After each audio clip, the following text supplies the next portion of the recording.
Borewell recharge जल संचय का बहुत इम्पॉर्टेंट एस्पेक्ट है, जिसमें जहाँ पे भी हम बोरवेल से पानी निकालते हैं उसमें पानी डालना ज़रूरी है। ज़मीन के नीचे आप मान लीजिए एक वाटर बैंक है, यानी एक जगह जहाँ बहुत सारा पानी जमा होता है। पिछले 50 सालों में हमसे पानी निकाले हैं, वापस नहीं डाले, इसलिए 70% से ज़्यादा पानी ख़त्म हो चुका है। अगले 5 से 10 सालों में इतना ज़्यादा पानी का शॉर्टेज होगा कि हम सोच नहीं सकते।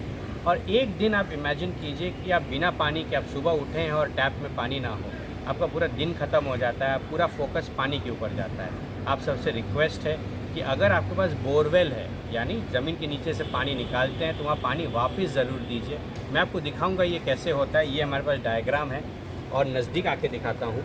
सोच लीजिए ये बोरवेल का पाइप है हमारा, 10 फीट बाई 10 फीट और 10 फीट गहरा हमने वहाँ खड्डा बना दिया, मट्टी हटा दिया है। निकालने के बाद ऐसा लगेगा, 10 फीट बाई 10 फीट ये बोरवेल का पाइप है बीच में। अब इस जगह को हम लोग सबसे आसान तरीके से मट्टी के ऊपर हम लोग पहले सोच लीजिए, आराम से बता रहा हूँ, 8 फीट आप पत्थरों से भर दीजिए, बड़ा पत्थर नीचे, छोटा पत्थर ऊपर और सबसे ऊपर 1 फीट का बालू रहेगा। बारिश का पानी, छत का पानी अगर आप पाइप के थ्रू यहाँ डाइवर्ट कर देते हैं तो यहाँ से सोख करके वो ज़मीन के अंदर चला जाएगा, बोरवेल को रिचार्ज करेगा।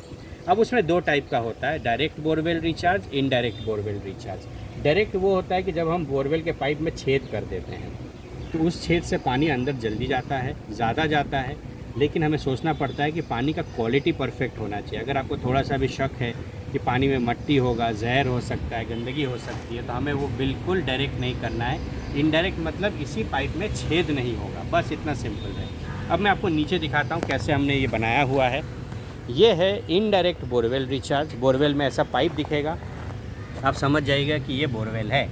बोरवेल का पाइप पानी निकाल के यूज़ किया जाता है और यूज़ करने के बाद गार्डनिंग किया जाता है। यहाँ पे जैसे बहुत बड़ा गार्डन है, चाहे आप उसको नॉन ड्रिंकिंग पर्पज़ के लिए यूज़ करें तो और आसान है, तो हमें उतना सोचना नहीं पड़ता कि पानी पीना नहीं है, लेकिन कपड़ा धोने के लिए, बर्तन धोने के लिए, पोछा लगाने के लिए, पेड़ पौधे में देने के लिए हमें पानी बहुत ज़रूरत पड़ता है। कहा जाता है कि 50% से ज़्यादा बोरवेल पूरे देश भर में डेड हो चुके हैं, ड्राई हो चुके हैं, या फेल्ड बोरवेल भी बहुत है। तो हमें वो पाइप आइडेंटिफाई करना है, उसके चारों तरफ 10 फीट बाई 10 फीट 10 फीट गहरा खड्डा बनाइए, मट्टी को गार्डन में या किसी और पर्पज़ के लिए ले लीजिए और इसी जगह में पत्थरों से भर दीजिए नीचे। जैसे कि आपने डायग्राम में भी देखा था, बड़े पत्थर नीचे थे और सबसे छोटे पत्थर हमने ऊपर डाल दिए हैं। बालू यहाँ मैं नहीं डाला हूँ ताकि बहुत आराम से ये मेंटेन हो सके, और पत्तियाँ, कभी कभी प्लास्टिक आ जाता है, कभी कुछ आ जाता है, तो वो फ़िल्टर आराम से हो जाता है। बड़ा ही आसान है, आप ज़रूर इसको ट्राई कीजिए। और आप सबसे एकदम सीरियस रिक्वेस्ट है कि आप जहाँ कहीं भी हो, इस टाइप के बोरवेल्स को आइडेंटिफाई कीजिए।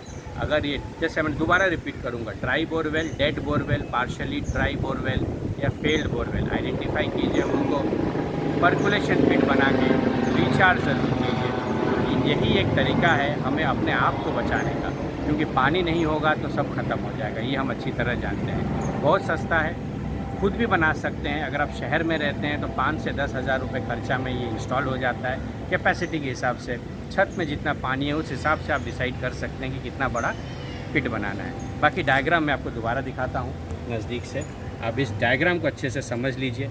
और जितने लोगों को हो सके, अगर आपके पास दोस्त है, रिलेटिव्स हैं जिनके पास बोरवेल है, उनको ये एनकरेज कीजिए ये बनाने के लिए। Thank you so much and please support this important initiative.